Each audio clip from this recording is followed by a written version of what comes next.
On va découvrir ce soir un autre volet qui est en deux parties normalement, si on a le temps. Pour bien comprendre tout le fonctionnement de la prière, on a parlé, si vous vous rappelez, des différents mondes. Maintenant, il faut savoir également que dans les mondes, il y a également d'autres principes que nous n'avons jamais abordés à ce jour. Et donc, pour bien comprendre le système, on est obligé dans un premier temps de faire une petite introduction, et ensuite, dans un deuxième temps, on verra l'importance du Kaddish, le fameux Kaddish, et on va voir que les mots ou les termes qui sont employés dans le Kaddish ont une valeur hautement symbolique. Et ça, c'est ce que l'on va maintenant découvrir. Donc l'auteur nous dit, le Yedid Nefesh, il nous dit que Kvar izkarnu shemitrilat atfila ad baruch she'amar u be'olam ha'asiya. Dans la première partie de la prière, donc du début de la prière jusqu'à Baruch she'amar, vous voyez, tout de suite après Hashem Melech, il y a Baruch she'amar. Dans cette première partie, on se trouve pour l'instant dans le monde de la Asiya, qui est le monde de l'action. Donc le monde le plus bas, le nôtre. Ad Yotzer Or Ube Yetzira. Et ensuite de Baruch she'amar jusqu'au Yotzer, en fait jusqu'à Ishtabah inclus. Nous sommes dans le monde de la Yetzira, nous sommes dans le monde de la formation. Ensuite, jusqu'à la Hamida, et ça comprend le schéma Israël, nous sommes dans le monde de la Beria, le monde de la création. Et nous savons que la Hamida, lorsqu'on se tient debout, avec les 19 bénédictions, en fait il y en avait 18 et une qui a été rajoutée par la suite, on se trouve dans le monde de la divinité, le monde de la noblesse. Ensuite, et ensuite, eh bien les mondes redescendent. Pourquoi je précise? C'est que tout le principe de la prière, c'est de faire remonter les mondes à leur point initial. Pour ceux qui n'étaient pas présents lors du premier cours, on avait dit qu'après la faute de Adam Arishon, la faute du premier homme, nous savons que malheureusement, cela va avoir des conséquences irrémédiables, et ça veut dire que chaque monde va descendre de niveau. Et tout le but de la prière, c'est justement de faire remonter les mondes pour recevoir chacun l'énergie qui leur est nécessaire. Quand je dis l'énergie, c'est la lumière. Donc chaque monde va recevoir l'énergie qui lui est dévolue. Et là, donc ensuite, on redescend pour la simple et bonne raison que chez Bimot Achol, c'est que pendant les jours de la semaine, excepté Shabbat, En banu koach le'amid ha'olamot. Nous n'avons pas la force nécessaire pour maintenir les mondes en l'état. Kefi sha'anu otam, et là, rak le'yahadam le'fi sha'a. Et donc cela ne va durer qu'un instant, l'instant de la prière, où là, à ce moment-là, chacun retrouve sa place. Vetekaf chozrim limkomam, et malheureusement, tout de suite après, eh bien les mondes redescendent.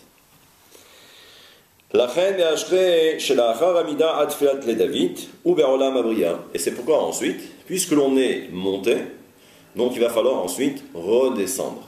Et dans la prière également, on va voir qu'il y a ensuite d'autres passages. Donc tout de suite après, lorsque l'on parle de Uva Letzion, de Ashrei, ensuite on parle des fameux Mizmorim, les fameux psaumes qui correspondent à chaque jour de la semaine. C'est pourquoi on dira aujourd'hui c'est le premier jour de la semaine qui est en rapport en direct avec le Shabbat. Et ensuite, donc, il y a le fameux En Keloenu et jusqu'à Alenu Neshaber. Donc là, à ce moment-là, on redescend, mais ça veut dire qu'entre-temps, les mondes ont récupéré l'énergie qui leur est dévolue et ensuite, chaque monde retourne à sa place. Maintenant, la question est de savoir Velachen tiknu lomar kaddish ben olam le olam. Donc maintenant, vous pouvez comprendre que dans la prière, on va voir apparaître le principe du Kaddish. Mais ça veut dire que, également, avant que les mondes puissent remonter, il faut leur donner également cette impulsion pour pouvoir remonter. Donc là, j'anticipe un petit peu. Et cette force, ce pouvoir que l'on va donner au monde pour pouvoir remonter, cela ne peut intervenir que grâce au Kaddish. Et c'est pourquoi, eh bien, dans la Tefila, dans la prière, on voit que le Kaddish intervient chaque fois. Premier Kaddish avant Odou, deuxième Kaddish tout de suite après Ishtabach, donc là ça sera un Hatzi Kaddish. Ensuite, après le Shema Israël et le début de la Hamida, là il n'y a pas de Kaddish. Mais après la Hamida, eh bien à ce moment-là il y a encore un petit Kaddish. Après Uva Litzion, il y a encore un Kaddish. Et là on voit que c'est ponctué, j'allais dire, de Kaddishim. Mais tout cela, c'est pour insuffler une énergie, un pouvoir, une force, pour permettre au monde de s'élever. On va maintenant découvrir également quelque chose que nous avions peut-être abordé il y a quelque temps. Et voici ce que nous enseigne le Hari HaKadosh. Et il nous dit, Bitrila, Aïta Hanokva Bezer Anpin Bin Koma. Nous savons que cette fameuse séphira que l'on appelle Malchut, que l'on appelle Nokva. Nokva c'est en araméen, et ça veut dire Nekeva. Nekeva, même en hébreu moderne, c'est le féminin, c'est la femme. Nous savons que la séphira de Malchut, à l'origine, avant la faute, j'allais dire presque de Adam Arishon, eh bien, la séphira de Malchut, sa position par rapport au Zeir Anpin, donc par rapport à son mari, eh bien, les deux étaient dos à dos. D'accord ? Je ne rentre pas dans le détail, mais ils étaient dos à dos. Maintenant, il s'est passé la chose suivante, c'est que nous savons que la séphira de Malchut, à cause de la faute de Adam Arishon, la séphira de Malchut, qui se trouvait pour l'instant dans le monde de la Hatzilut, dans le monde du divin, va malheureusement descendre de niveau. Elle va se retrouver dans un monde inférieur, qui sera le monde de la Beria. D'accord ? Et donc, regardez. Ken katav Ari, ki or kol asfirot de olam ha'atzilut, mitnotzet beshlosha olamot, Bria, Yetzira et Asiya. Pour comprendre également le système, c'est que il y a le monde de la divinité, qui est le monde de la Hatzilut, et ensuite il y a les trois derniers mondes, je répète, monde de la création, monde de la formation et monde de l'action. Ces trois mondes vont recevoir également une énergie. Et ces trois mondes vont recevoir une énergie du monde de la divinité, qui est le monde de la Hatzilut. Donc imaginez, vous avez le premier, c'est, on va dire, le centre névralgique, c'est le centre là où il y a toutes les commandes. Et ensuite, eh bien, c'est dans ce centre névralgique que l'on va ensuite distiller des lumières pour chacun des mondes. Ce que nous dit le Hari HaKadosh, c'est que cette fameuse séphira que nous avons vue la semaine dernière, lorsque l'on a parlé de la bénédiction, lorsqu'on a parlé de la bracha, on a dit que la bénédiction, la bracha, provient également d'un niveau supérieur, qui était, on l'a dit, le père et la mère. En termes mystiques, c'est ce qu'on va appeler Chochma et Bina ou Abba et Ima. D'accord ? Nous savons que la séphira de Ima, donc qui est la mère, va donner son énergie au monde de la Beria, au monde de la création. Ensuite, les séphirotes inférieures, qui sont, on avait dit, les 7 jours de la création, les 6 jours de la semaine, plus le Shabbat, le Zeir Anpin, lui, va donner son énergie au monde de la Yetzira, qui est le monde de la formation. Et ensuite, la séphira de Malchut, elle, va donner son énergie au monde de la Asiya. Donc en fait, pour schématiser un petit peu, on voit que chaque monde reçoit sa propre énergie, toujours du monde de la Hatzilut, mais là ce sont les 3 séphirotes dont nous venons de parler. D'accord ? Maintenant la question est, que se passe-t-il avec la séphira de Malchut ? Donc c'est la dernière des 10 séphirotes. On est dans le premier monde, le monde de la Hatzilut. Et voilà que il y a un midrash qui nous dit que à un moment donné, il y avait ce qu'on va appeler les grands luminaires. Vous regarderez dans la Genèse, c'est la création du monde, on parle du soleil et on parle de la lune. D'après le midrash, le soleil et la lune avaient exactement la même intensité. Seulement, la lune s'est présentée devant Dieu. Et la lune a dit à Dieu, il n'est pas possible que l'on puisse recevoir tous les deux et porter la même couronne. Autrement dit, la même énergie. Qu'est-ce que fait Dieu? Eh bien, il dit à la lune, puisque tu as été la première à en parler, alors à ce moment-là, je te demande à toi de te diminuer. À partir de là, nous voyons que la lune n'a plus de lumière propre. Elle ne fait que recevoir la lumière du soleil et ensuite, elle réfléchit la lumière du soleil la nuit. Mais ça veut dire que, ça c'est un midrash, mais ça veut dire qu'au-delà de ce midrash, on apprend qu'en fin de compte, quand on parle du soleil et quand on parle de la lune, en mystique, on dira que cela symbolise l'homme et la femme. Le soleil, l'homme, la lune, la femme. D'accord? Maintenant, la question est de savoir, mais si la lune descend de niveau, parce que lorsque le Midrash nous dit que Dieu demande à la lune de se diminuer, ça veut dire diminuer également, j'allais dire presque de son piédestal, et descendre de niveau. Donc elle se retrouve dans un monde inférieur. La question est de savoir, mais étant donné que dans un monde inférieur, il y a également le principe des 10 séphirotes. Donc, où est-ce que l'on va ensuite, j'allais dire, placer la séphira de Malchut? Dans un monde qui lui est inférieur. Donc il faut lui trouver une place. Il faut lui trouver une place.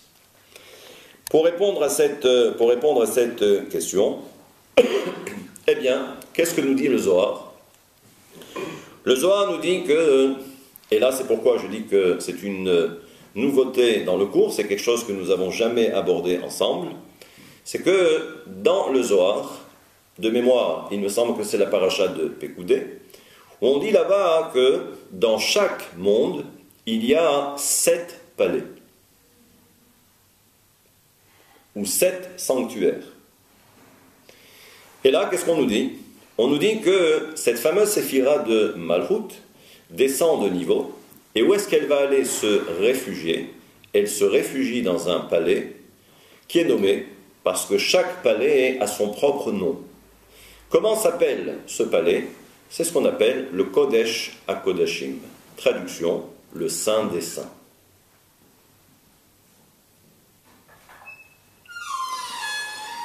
Eh bien, c'est dans ce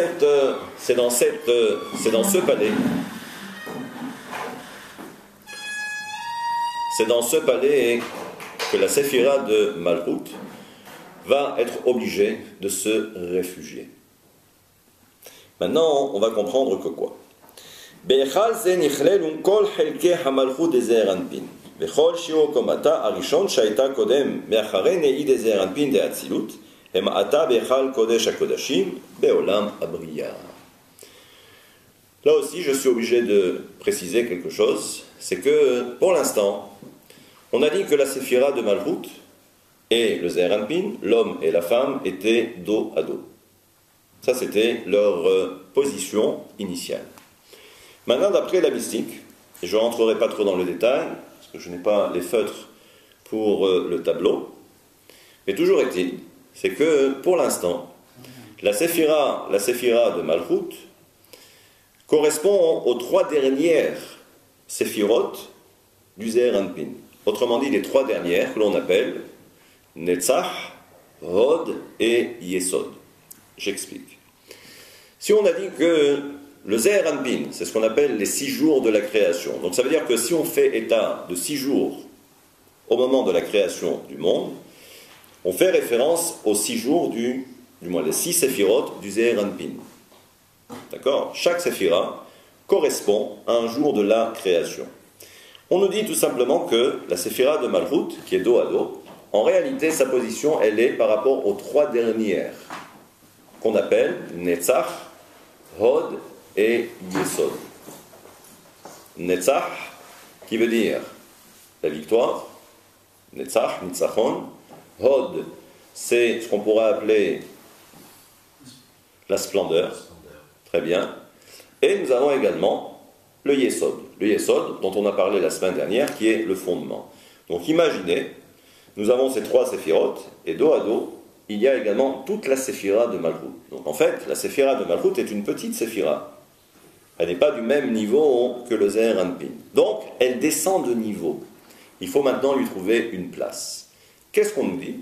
Très simple. Et ça, c'est ce qu'on va découvrir. C'est que dans chaque monde, donc il y a ces différents palais. Généralement, on fait toujours référence aux séphirotes. Très bien, on sait très bien qu'il y a les mondes, il y a également les séphirotes. Mais en fait, les séphirotes se trouvent également à l'intérieur de ces palais. Et ce sont ces palais qui représentent les mondes en réalité. Donc à l'intérieur, il y a les séphirotes.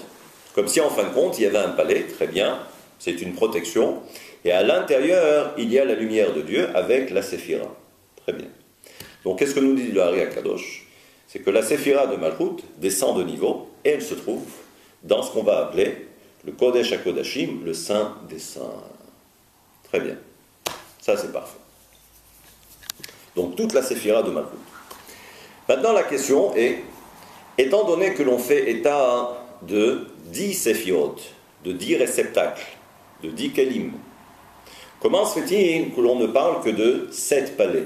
Normalement, si l'on parle de 10, on devrait également obtenir 10 de l'autre côté, 10 palais également pour accueillir chaque séphira. Ce que nous dit le Hari HaKadosh, c'est qu'en fin de compte, le dernier palais, donc qui est le plus haut, le Saint des Saints, il comporte en lui, le palais, les 4 premières séphirotes qu'on va appeler Keter, Chochma, Bina et Da'at. L'ensemble des 4, c'est le dernier palais qu'on appelle le Saint des Saints. Donc il reste maintenant les 6 autres. Eh bien les 6 autres correspondent justement aux 6 séphirotes que nous connaissons. Autrement dit, Chesed, Gvura, Chesed c'est la bonté, Gvura c'est la rigueur, Rachamim, du moins ce qu'on va appeler Tiferet, c'est la clémence, et ensuite Netzach, Hod et Yesod, dont on a parlé il y a quelques instants. Ok, très bien. Je l'ai dit également précédemment, c'est que chaque palais va avoir un nom propre, un nom bien défini. On ne va pas tous les citer, mais il faut savoir que le premier, en fait, en partant du bas, c'est ce qu'on appelle l'Ivnat as-Saphir. Saphir, comme le saphir. Et le dernier, donc du 6e palais, c'est ce qu'on va appeler le Ratson. Le Ratson qui est la volonté. En passant également par, il y a ce qu'on appelle Ahava. Il y a également le palais de l'amour. Le palais de la volonté, et ainsi de suite. D'accord? Donc il y a 6 palais, et le 7e palais. Pourquoi maintenant c'est important de le dire? C'est que le premier principe que l'on va maintenant entrevoir, c'est que généralement on fait souvent référence à ce que l'on appelle en hébreu Kiseh HaKavod. Kiseh, c'est le trône. HaKavod, divin. C'est le trône céleste, c'est le trône divin. Tout le monde a entendu parler. C'est un principe, généralement on arrive à Yom Kippour, ou à Rosh Hashanah, où l'on parle justement du trône divin, le trône céleste. Que ce soit également dans la prophétie de Yehezkel, de Ézéchiel, si vous avez peut-être en mémoire, où là-bas on parle du char céleste. Ce fameux char céleste, et là-bas on nous dit qu'à un niveau supérieur, le prophète a vu quelque chose. Et il a vu que, justement, au niveau de ce trône, eh bien, il y avait 4 images. Il y avait ce qui représentait l'homme. Il y avait également le taureau, le shor. Il y avait également l'aigle. Et il y avait également le lion. D'accord? Ça, c'est ce qu'a vu Eh bien, le prophète Yeheskel. Et tout cela par rapport au trône céleste. Maintenant, la question est, mais c'est quoi ce trône céleste? Est-ce que c'est quelque chose? Est-ce que c'est un concept? Est-ce que c'est un principe? Mais également, est-ce que ce trône céleste peut avoir, j'allais dire, une matérialisation, j'allais dire, spirituelle? Est-ce que ça correspond à quelque chose de bien défini par rapport à notre, j'allais dire, terminologie mystique? Est-ce que ça correspond à des séphirotes? Est-ce que ça correspond à des lumières? Est-ce que ça existe réellement? Il y a des chemins lunaires, comme ça. C'est des midrash qui disent comme ça. On va voir. Si vous partez du principe, c'est que tout ce que nous avons en bas, on doit retrouver exactement la même chose en haut. D'accord? Je vous donne une indication et je refermerai vite la parenthèse. C'est que lorsque on demande à Shlomo HaMelech, et déjà bien avant lui, à Moshe Rabbeinu, quand il a construit le Mishkan, le sanctuaire, quand on était dans le désert, on a construit la demeure de Dieu, le temple portatif. D'accord? Ce qu'on appelle le temple portatif, parce qu'il est obligé de voyager. Ensuite, on a construit en dur, à Jérusalem, donc le temple de Jérusalem. Il est évident que, là aussi, pour qu'il y ait une véritable, j'allais dire, symétrie entre ce qu'il y a en haut et ce qu'il y a en bas, ça veut dire que lorsqu'on a construit le temple de Jérusalem, on a regardé exactement ce qu'il y avait en haut, au niveau des mondes spirituels. Et ça veut dire également que tout le service divin qui va être réalisé ensuite dans le temple de Jérusalem, c'est quelque chose qui accourt également à un niveau supérieur. Simplement, en haut, on parlera de lumière. C'est quelque chose de tout à fait spirituel, c'est tout à fait abstrait. D'accord? Donc, si Shlomo HaMelech avait un trône, à l'image du trône divin. Ok. Eh bien, justement, on va voir que il y a un Zohar. Un Zohar qui va maintenant essayer de définir c'est quoi ce trône divin. Alors, qu'est-ce que nous dit le Zohar? Et là, on a du mal un petit peu à comprendre. C'est qu'il nous dit que voilà de quoi est constitué le trône divin. On nous dit que il y a 6 paliers, 6 marches. Ensuite, on nous dit qu'il y a 4 pieds. Et ça, c'est ce qu'on appelle le trône divin. On réfléchit un petit peu et on se dit, on peut plus ou moins essayer de comprendre ce à quoi fait référence ici le Zohar. Si on parle des 4 marches, pardon, des 6 marches, eh bien là on fait référence aux 6 premières séphirotes, à partir du bas, de Malchut jusqu'à Chesed. On a les 6 séphirotes, donc on comprend qu'il y a également 6 palais, d'accord? À l'intérieur de ces palais, comme nous l'avons dit précédemment, il y a les séphirotes. Très bien, donc c'est les 6 niveaux. Ok. Ensuite, on nous parle des 4 pieds. Et là aussi, on se dit, et c'est quoi ces 4 pieds? Alors là, on pourrait dire également que le chiffre 4, ça nous parle également. Parce qu'on se dit que les 4, ça ne peut être que les 4 dernières séphirotes, qui sont Keter, la couronne, Chochma, la sagesse, Bina, le discernement, Da'at, le savoir. Et là, on se dit, très bien, mais on a un problème. C'est que maintenant, il est où le siège? Si on a 6 marches, et on a 4 pieds, mais comme pour une chaise, très bien, on a 4 pieds, mais ensuite, il faut également le siège en lui-même. Mais on est déjà dans le monde de la Béria, et on a dit que le monde de la Béria, justement, c'est ce qu'on va appeler le trône divin. Donc, il nous faut également le siège. Réponse ici. Je suis certain que tout à l'heure, vous aurez certainement beaucoup de questions à ce sujet. Mais là, on se dit, mais ça y est, on a les 6 plus les 4. Donc on est déjà dans le monde de la Béria parce qu'on a les 10 séphirotes. Mais maintenant, il faut nous trouver le siège, le trône en lui-même. Alors, d'où est-ce qu'il peut provenir? Si on remonte d'un cran, on va se retrouver dans le monde de la Hatzilut. Si on est dans le monde de la Hatzilut, donc comment se fait-il que le Zohar puisse nous dire que le trône divin se trouve exclusivement dans le monde de la Béria, le monde de la création? réponse du Hari Akadosh, c'est de dire qu'en fin de compte, si vous avez bien compris le principe, c'est que cette fameuse séphira de Malchut, qui elle est obligée de descendre sur l'injonction de Dieu. Et on a dit que où est-ce qu'elle va se réfugier? Elle va se réfugier à l'intérieur du premier palais, qui est celui du Kodesh HaKodashim, le Saint des Saints. Donc ça veut dire qu'en fin de compte, comme pour un trône, comme pour un siège, c'est vrai, il y a des marches peut-être, c'est bien, il y a également les 4 pieds, mais ensuite, il faut le siège en lui-même. Qu'est-ce qui va donner l'énergie? C'est lorsque la séphira de Malchut, qui descend de niveau, elle se retrouve dans un monde inférieur, et elle va se réfugier dans le Kodesh HaKodashim, dans le Saint des Saints. Donc le fait que la séphira de Malchut descende de niveau pour s'imbriquer avec le monde qui est inférieur, ça c'est ce qu'on va appeler le trône en lui-même. Et là, qu'est-ce que nous dit également le Hari Akadosh?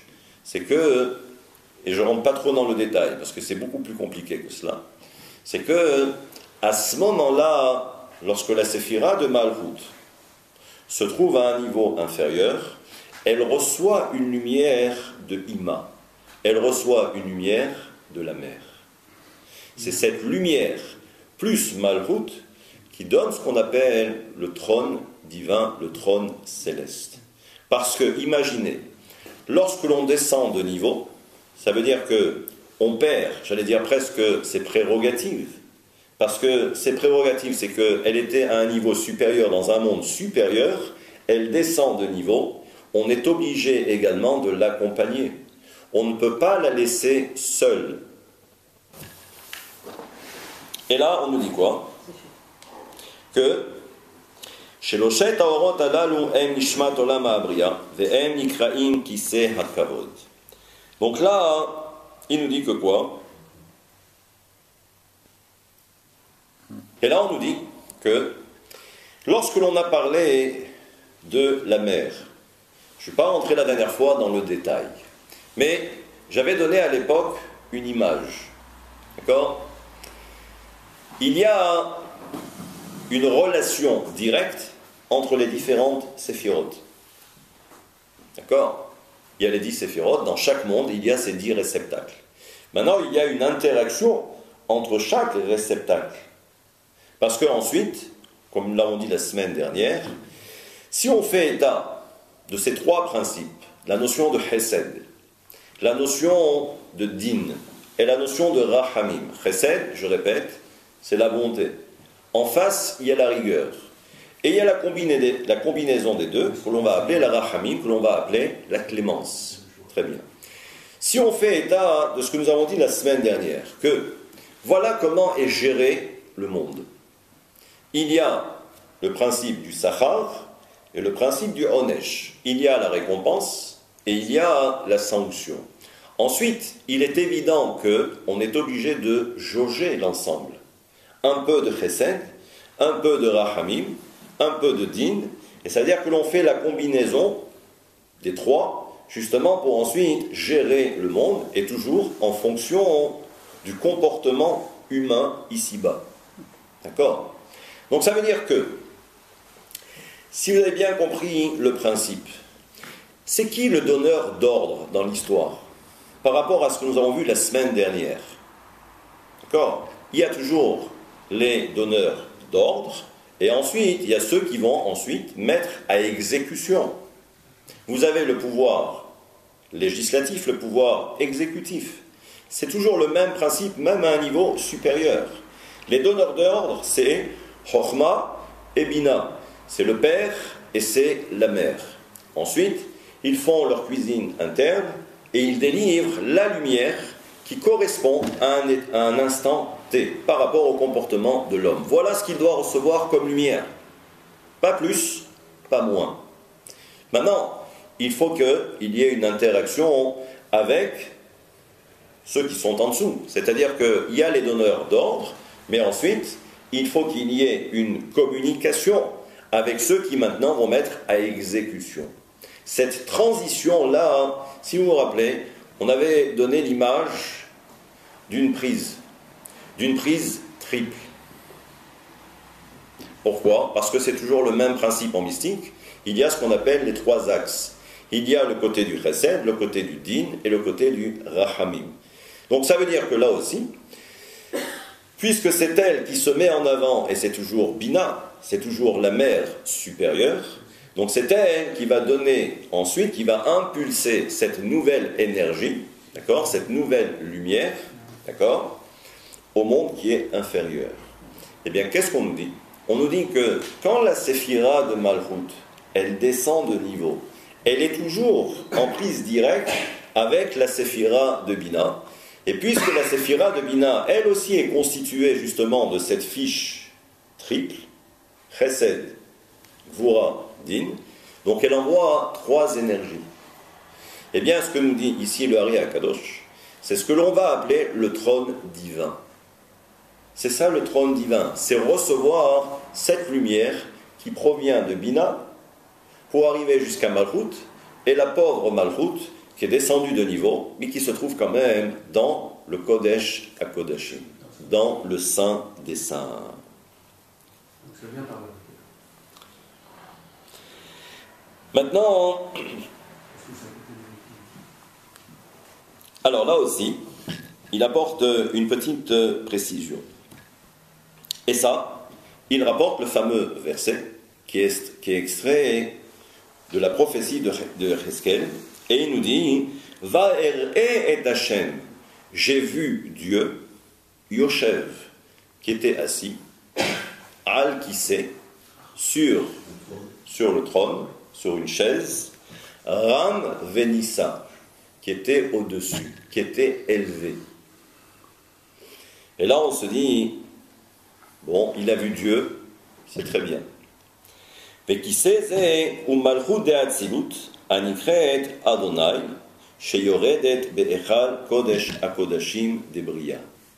là il précise, et il dit que, quand il dit qu'il a vu Dieu, et là, si vous vous rappelez ce que nous avons dit la semaine dernière, c'est que chaque séphira va correspondre à un des noms de Dieu. On a vu la semaine dernière le Yud Kevavke, on en a parlé.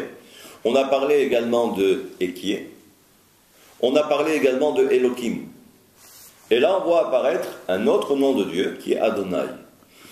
Le nom de Dieu tel qu'il est écrit, c'est le nom ineffable de Dieu. C'est le Yud Kevavke. Simplement, comme vous le savez, on n'a pas le droit de le prononcer tel qu'il est écrit. C'est pour ça qu'on ne dira jamais les témoins de...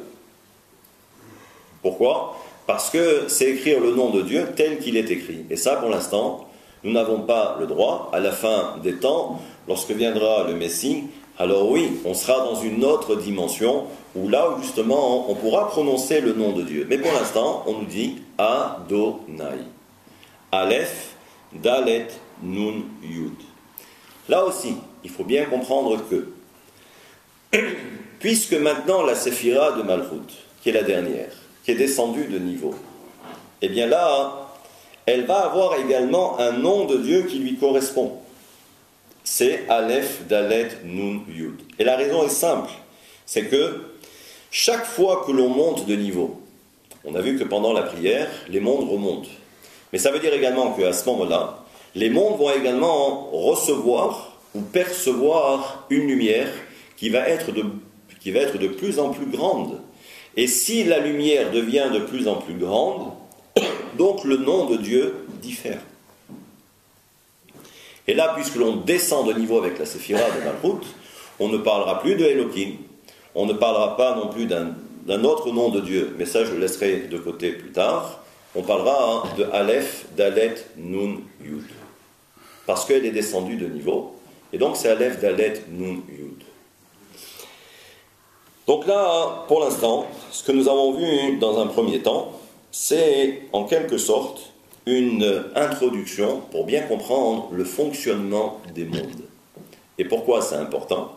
C'est que ça veut dire quoi que les mondes vont monter de niveau ?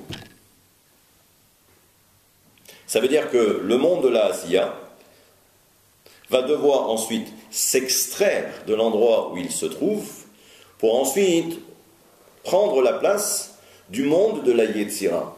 et la Yetzira qui va prendre la place du monde de la Beria. Et le monde de la Beria, et ainsi de suite. Il y a une hiérarchie. D'accord? Mais là aussi, par quel pouvoir on va permettre au monde, nous, les hommes, à travers notre prière, permettre au monde de s'élever et de pouvoir s'extraire de l'endroit où il se trouve pour atteindre le niveau originel qui était le leur au départ. Et pour comprendre tout ce fonctionnement, c'est que nous avons des palais. Comment les palais vont monter? Et avec les séphirotes qui sont à l'intérieur. Par quelle alchimie, par quel miracle?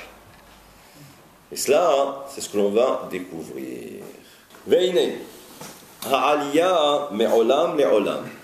Donc maintenant, il va y avoir cette remontée des mondes, cette ascension des mondes, et cela ne peut se faire que grâce au Kaddish. Vechen katav bezohar. Et c'est comme ça que c'est écrit également dans le Zohar, dans la paracha de Teruma. D'ailleurs, la paracha de Teruma, c'est la paracha où l'on va construire le Mishkan. Qu'il olam en shum yecholet la'alot le shum aliyah ela bekoach shem mem bet. Là aussi pour vous, ça va être nouveau. C'est que aucun monde ne peut connaître cette ascension si ce n'est grâce à un nom de Dieu que l'on appelle le nom de Mem Bet. Mem Bet, ce sont deux lettres, c'est le Mem et c'est le Bet. Valeur numérique, c'est 42. C'est un nom particulier de Dieu. Et ça veut dire qu'à un niveau supérieur, s'il n'y a pas ce nom de Dieu, à ce moment-là, il ne peut pas y avoir d'ascension possible. Je vous donne quand même un petit indice. Ce nom de Dieu, on le retrouve également au tout début de la prière.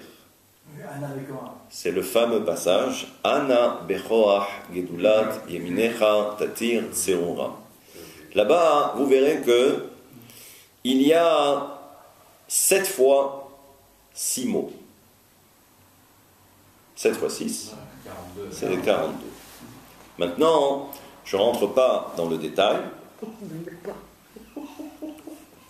C'est très dur, hein, quand même. Hein? Non, ça veut dire que c'est une énergie particulière. D'accord? Si vous préférez, j'ai donné tout à l'heure l'image de la voiture. Vous avez mis de l'essence, c'est très bien, mais ce n'est pas parce que vous avez mis de l'essence que la voiture va avancer.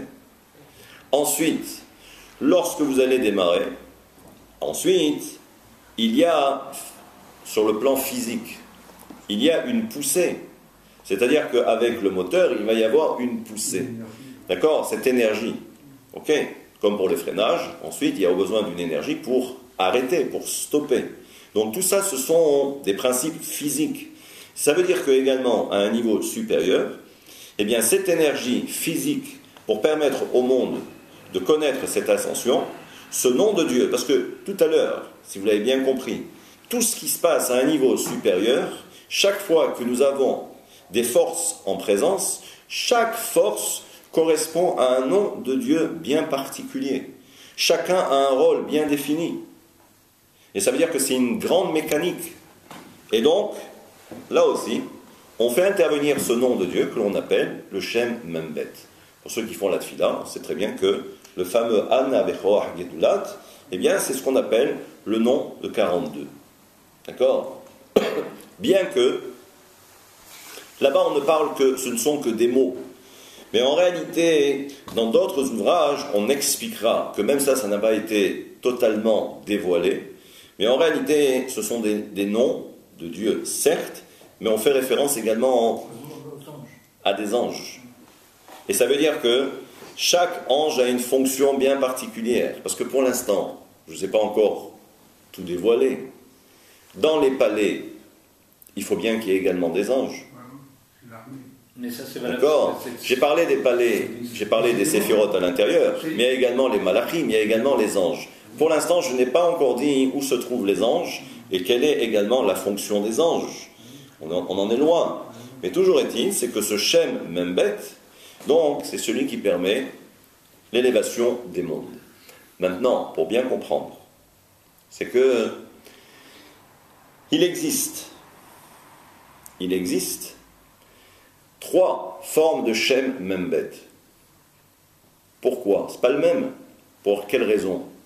C'est que le dernier monde, lui, c'est celui-là qu'on doit faire lever, qui est le nôtre, qu'on doit élever, c'est le nôtre. Donc il faut qu'il prenne son énergie de nous, du monde supérieur. Au monde, donc le nôtre, c'est le monde de la Asiya.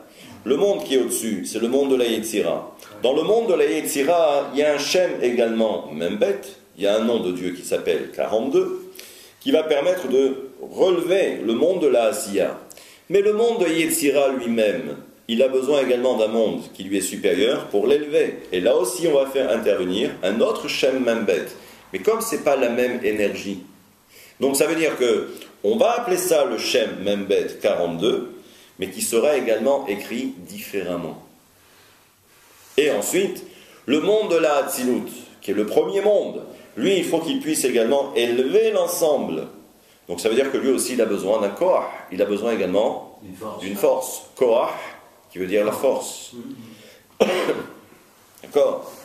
Donc, à vous à comprendre. Et maintenant, donc ce fameux Kaddish, c'est lui qui dispose de cette force. Et c'est pourquoi, dans la prière, il va y avoir un premier Kaddish. On expliquera après pourquoi ce Kaddish est différent. Parce que là, c'est le Kaddish à l'Israël. C'est le Kaddish le plus grand. D'accord?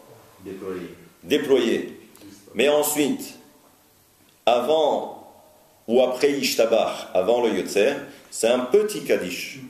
C'est le tout petit Kaddish. Pourquoi avant on a besoin d'un grand Kaddish et après on a besoin d'un tout petit Kaddish et ça suffit amplement.